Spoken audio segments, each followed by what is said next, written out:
बिस्मिल्लाहिर्रहमानिर्रहीम।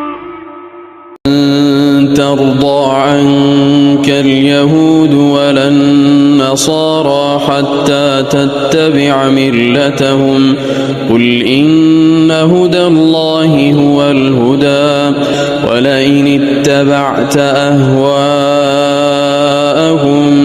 بعد الذي جاءك من العلم ما لك من الله من ولي ولا नसीर। और यहूद और नसारा तुमसे उस वक्त तक हरगिज राजी नहीं होंगे जब तक तुम उनके मजहब की पैरवी नहीं करोगे।